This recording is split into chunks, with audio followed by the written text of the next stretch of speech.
السلام علیکم ګرانو مینوالو ملګرو او زده کوونکو د انګلیسي خپرونه یو ځل بیا ستاسې حضور ته وړاندې کیږي او په دې هیله چې تاسې تیر لاس لغتونه تقریبا 8 لغتونه د ځان سره تمرین کړي وي او زموږ په یوټیوب چینل کې مې ګډون کړی وي نو انشاءالله دا ستاسې د لا ښه والي لپاره موږ هره ورځ نوي ویډیو اپلوډ کوو او د تاسې ټولو ملګرو څخه هیله کوم چې تاسې زموږ په یوټیوب چینل کې ګډون وکړئ او انګلیسي په ډېر اسانۍ سره زده کړئ او چې دا زیات موږ دې ته اسانتیا راوړې ده چې هم مې تلفظ لیکلی دی هم مې معنا لیکلې ده نو تاسې هڅه وکړئ چې زموږ په یوټیوب چینل کې ګډون وکړئ او د دې په څنګ کې زموږ انګلیش کنورسیشن په نوم کلاس هم پیل شوی دی چې په کې زموږ انګلیسي کنورسیشن یې پورته کوو نو تاسې هغه کنورسیشن هم وګورئ بیا تاسې کولی شئ چې انګلیسي کې ښې جملې جوړې کړئ او ښه په انګلیسي باندې پوه شئ نو دغه لغات باندې تاسې د ځان سره بار جملې جوړې کړئ تکرار یې کړئ تر څو ستاسې په ذهن کې کښېني راتلونکي خپرونه کې انشاءالله موږ سره سمې جملې هم وایو چې په هر لغات باندې به یوه جمله جوړوو بیا تاسې هم هڅه وکړئ چې په دې هر لغات باندې یوه حد اقل at least make one sentences on each words حد اقل تاسې په هر لغات باندې یوازې یوه جمله جوړه کړئ نو راځو درس پیل کوو shout the first word is shout shout is a verb it means چغه وهل shout shout چغه وهل the second one is smell smell is a verb the meaning is بویول یعنی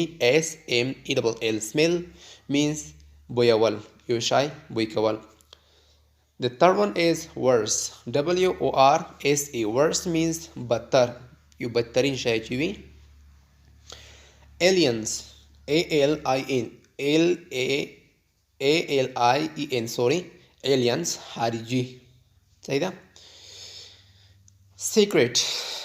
راز secret means راز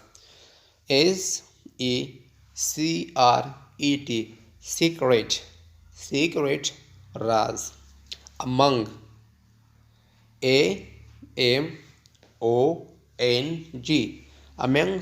among په منځ کې صحیح ده په منځ کې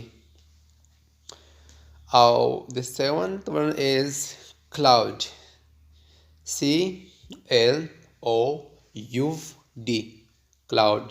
cloud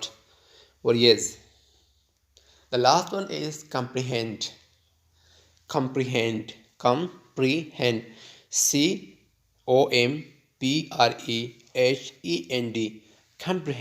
پوهیدل صحیح ده comprehend means پوهیدل نو دغه د نن ورځې اتو لغتونه چې موږ تاسو ته تدریس کړل له تاسو څخه هیله کوم چې تاسې زموږ په یوټیوب چینل کې ګډون وکړئ don't forget to subscribe our YouTube channel زموږ په یوټیوب چینل کې هماها در سره ګډون وکړئ صحیح ده